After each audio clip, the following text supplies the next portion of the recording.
Françaises, Français, mes chers compatriotes, la dernière fois que je me suis adressé à vous au sujet de la pandémie qui nous frappe, j'avais fixé un délai, une dizaine de jours, pour juger de l'efficacité des choix faits et décider de l'opportunité de mesures nouvelles. Nous y sommes.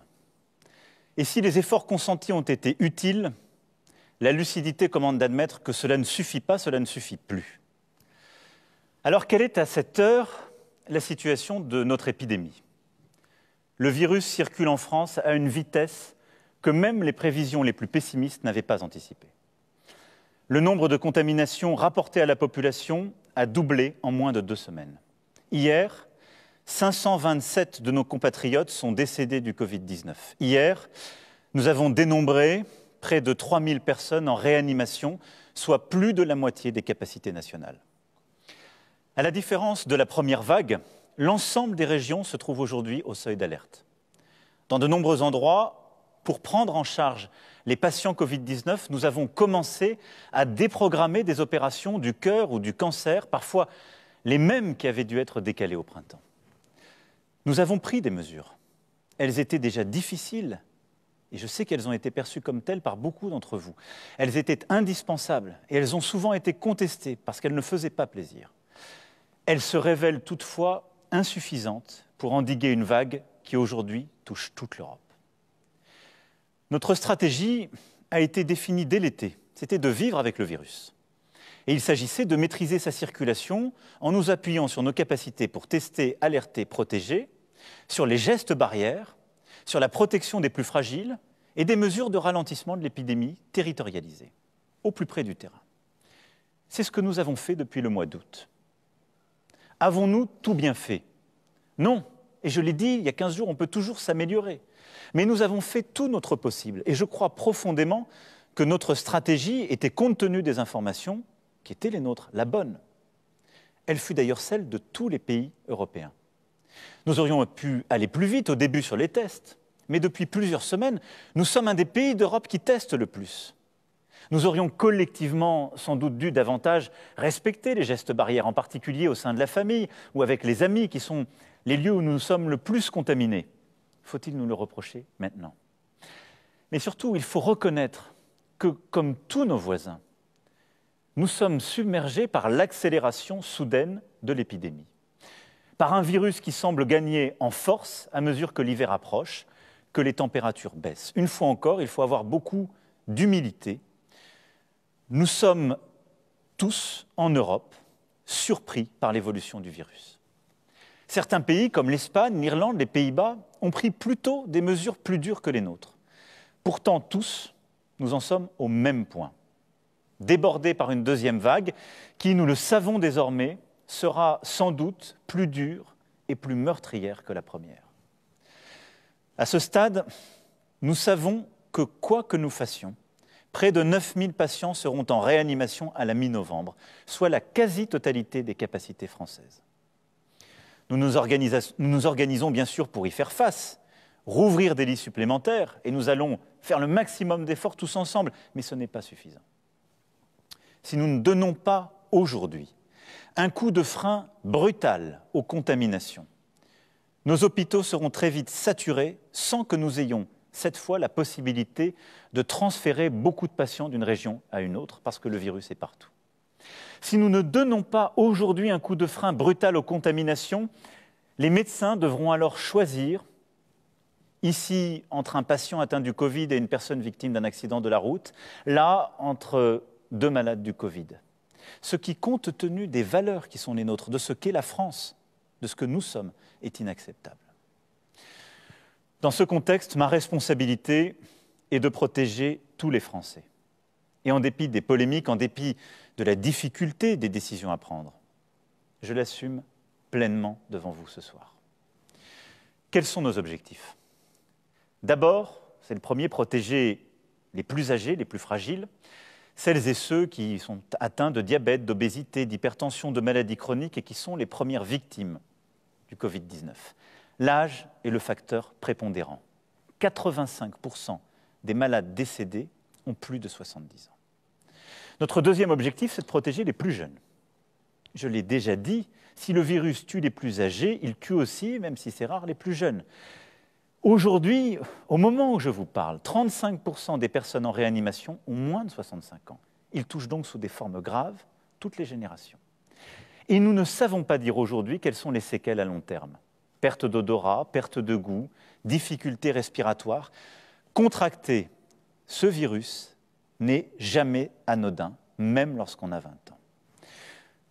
Troisième objectif, c'est de protéger nos soignants, qui à l'hôpital, dans les structures médico-sociales, en ville, ont déjà beaucoup donné durant le printemps. Ils ont ensuite dû redoubler d'activité durant l'été pour rattraper les actes reportés au printemps. Et malgré la fatigue, ils font face aujourd'hui à cette montée soudaine des urgences. Nous leur devons de prendre toutes les précautions pour limiter la propagation du virus. Si nous ne le faisons pas pour nous, pour nos proches, faisons-le pour eux. Il s'agit, troisièmement, de protéger les plus modestes, qui, parce qu'ils vivent dans des lieux plus exigus, parce qu'ils occupent des emplois précaires, sont les plus touchés par le virus sur le plan sanitaire. Mais ce sont aussi les plus touchés par les conséquences économiques et sociales de la crise. Enfin, il nous faut protéger notre économie. Je ne crois pas à l'opposition entre santé et économie que certains voudraient instaurer. Il n'y a pas d'économie prospère dans une situation sanitaire dégradée avec un virus qui circule activement. Et je vous le dis très clairement, il n'y a pas non plus un système de santé qui tient s'il n'y a pas une économie forte pour le financer. C'est donc un juste équilibre qu'il nous faut sans cesse rechercher, sans jamais perdre de vue un principe intangible. Pour nous, rien n'est plus important que la vie humaine. Quelles sont dès lors les stratégies possibles pour arriver à ces objectifs?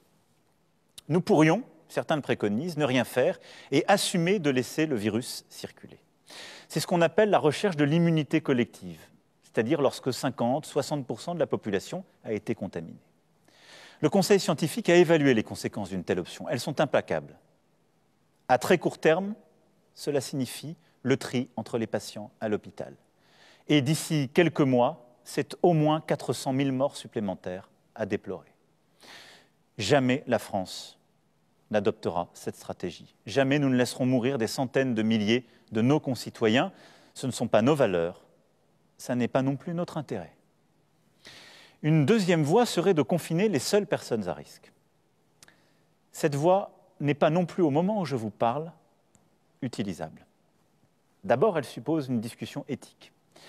Mais d'une part, nos aînés, comme les personnes vulnérables, ont souvent besoin d'une assistance extérieure pour leurs soins, leur ménage, la livraison de leurs repas. Certains vivent aussi avec leurs proches, leurs enfants, souvent par manque de moyens. Et donc créer une forme de bulle autour d'une génération, de certaines personnes, comme une barrière entre les générations, n'est pas réaliste et à ce stade insuffisant. D'autre part, le virus se développe aussi et développe des formes graves chez les plus jeunes. Et donc confiner les seules personnes âgées est inefficace parce que le virus circulerait toujours trop vite et sous des formes graves dans le reste de la population. Et donc nous ne pourrions pas protéger nos soignants, nos urgences et même à terme nos aînés avec cette stratégie. Elle peut être pertinente, elle n'est pas suffisante. Nous pourrions également faire en quelque sorte le pari de tout miser sur la stratégie du tester, alerter, protéger. Après tout, nous réalisons 1,9 million de tests par semaine. Nous sommes l'un des meilleurs pays d'Europe aujourd'hui en la matière. Et grâce au travail remarquable de l'assurance maladie, des agences régionales de santé, 100 000 appels sont passés chaque jour pour identifier les cas contacts et briser les chaînes de contamination. Mais si ce système peut être efficace avec quelques milliers de cas par jour, nous avons aujourd'hui entre 40 et 50 000 contaminations quotidiennes dépistées. Sans doute en réalité le double. Ce système n'est plus efficace. Et d'ailleurs, aucun pays européen ne le retient plus aujourd'hui.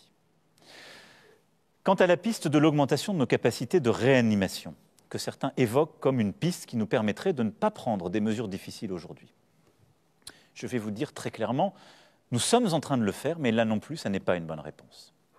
Nous avons les stocks de médicaments, les respirateurs, les masques, les blouses, les gants, tout le matériel nécessaire, parce que nous avons appris de nos insuffisances, de nos manques durant la première phase. Nous avons aussi formé près de 7 000 infirmiers et médecins pour pouvoir travailler en réanimation. Et nous avons ainsi poussé nos capacités, qui sont passées de 5000 lits avant la première vague à 6000 aujourd'hui, et nous allons les porter au-delà de 10 000 lits en réanimation. Donc, un effort colossal a été fait de formation, d'investissement. Mais il n'est pas suffisant face à cette vague. Nous agissons aussi sur le moyen terme. Le Ségur de la santé, qui correspond à 8 milliards d'investissements par an investis dans l'hôpital et notre santé, permettra de renforcer l'attractivité des métiers. Mais il faut 5 ans pour former un infirmier réanimateur, 10 ans pour former un anesthésiste. Il n'y a pas de solution magique, ce n'est pas en quelques mois que nous pourrons créer véritablement une capacité totalement différente. Nous ne pourrons pas non plus, compte tenu du fait que les autres pays européens sont saturés, faire appel à une main-d'œuvre étrangère à court terme. Du reste, quand bien même nous pourrions ouvrir beaucoup plus de lits, et malgré l'effort de doublement que nous avons réussi, qui peut sérieusement vouloir que des milliers de nos compatriotes passent des semaines en réanimation avec les séquelles que cela implique sur le plan médical? Quelle est donc aujourd'hui la bonne stratégie à retenir? Confiner les plus âgés, les plus vulnérables, tester, alerter, protéger, augmenter les lits de réanimation. Aucune de ces solutions n'est suffisante en l'état actuel. Il faut aller plus loin. Après avoir consulté les scientifiques, dialogué avec les forces politiques, économiques et sociales, après avoir échangé aussi avec tous nos partenaires européens et pesé le pour et le contre, j'ai décidé qu'il fallait retrouver, à partir de vendredi, le confinement qui a stoppé le virus. Tout le territoire national est concerné, avec des adaptations pour les seuls départements et territoires d'outre-mer.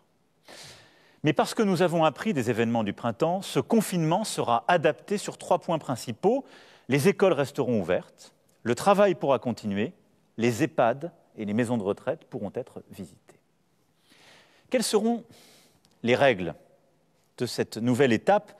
Et le gouvernement, demain, les détaillera lors d'une conférence de presse. Il y a d'abord ce qui ne changera pas par rapport à ce que nous avons vécu au printemps. Comme au printemps, vous pourrez sortir de chez vous uniquement pour travailler, vous rendre à un rendez-vous médical, pour porter assistance à un proche, pour faire vos courses essentielles ou prendre l'air à proximité de votre domicile. C'est donc le retour de l'attestation. Comme au printemps, les réunions privées en dehors du strict noyau familial seront donc exclues. Les rassemblements publics seront interdits et vous ne pourrez pas vous déplacer d'une région à l'autre, à l'exception des retours de vacances de la Toussaint.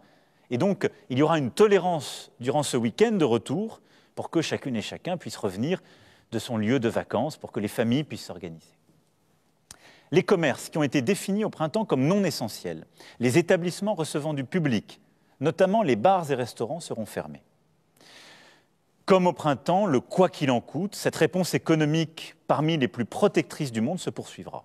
Elle sera même plus importante qu'en mars pour nos petites entreprises fermées administrativement, avec la prise en charge jusqu'à 10 000 € par mois de leurs pertes en chiffre d'affaires. Les salariés et les employeurs qui ne peuvent pas travailler continueront quant à eux à bénéficier du chômage partiel. Et nous compléterons par des mesures de trésorerie pour les charges, les loyers des prochaines semaines, et un plan spécial sera fait pour les indépendants, les commerçants, les très petites et moyennes entreprises qui, je le sais, redoutent plus que tout les prochaines semaines. Par rapport à mars-avril, nous avons, je le disais, appris et nous avons progressé. C'est pourquoi certaines règles vont évoluer.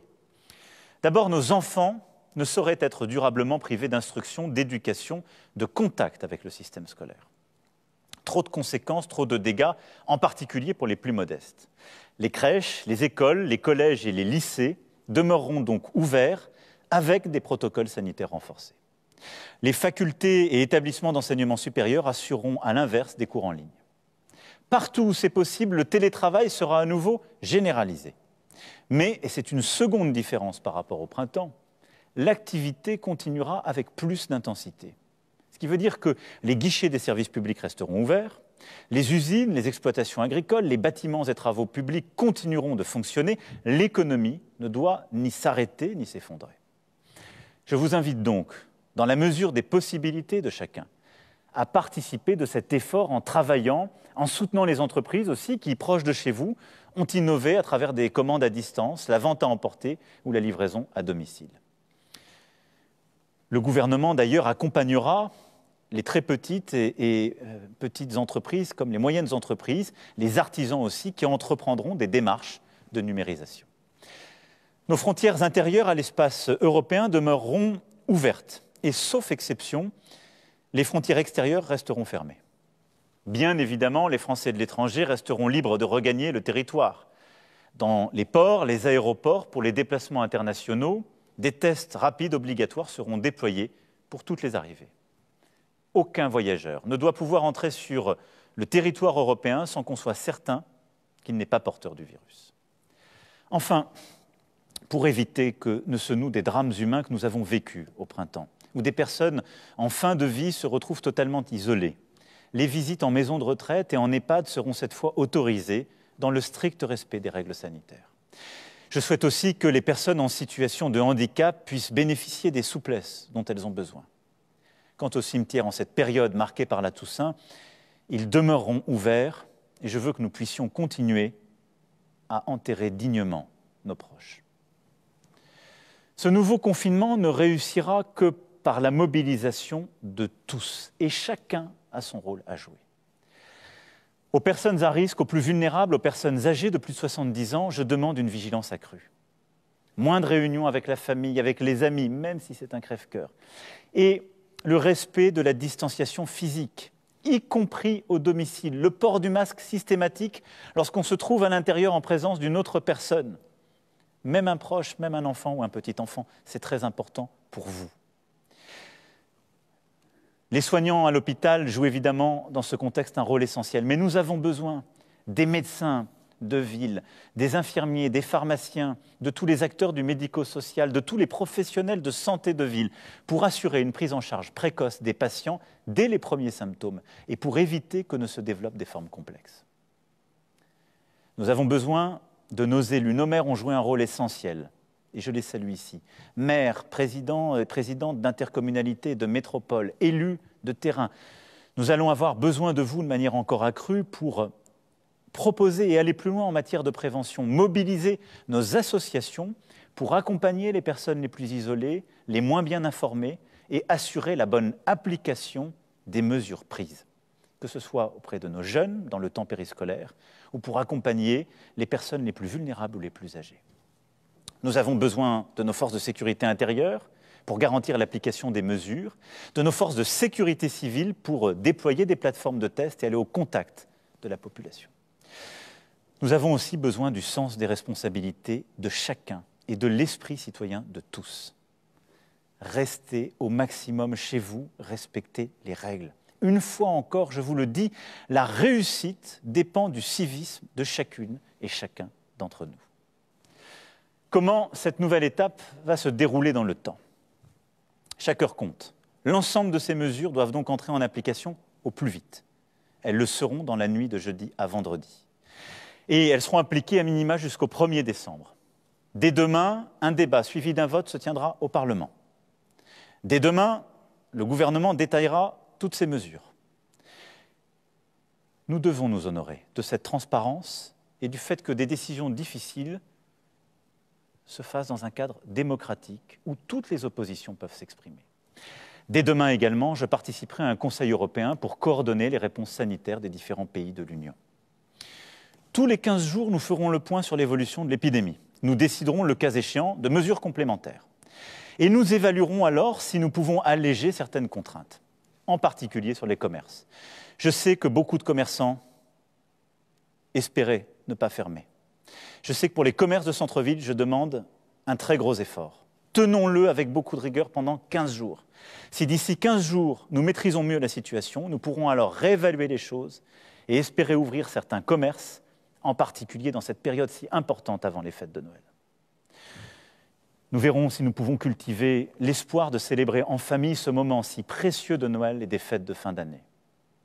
Notre objectif à terme est simple, réduire très fortement les contaminations et passer de 40 000 contaminations par jour à 5 000, ralentir significativement le rythme des entrées à l'hôpital et en réanimation.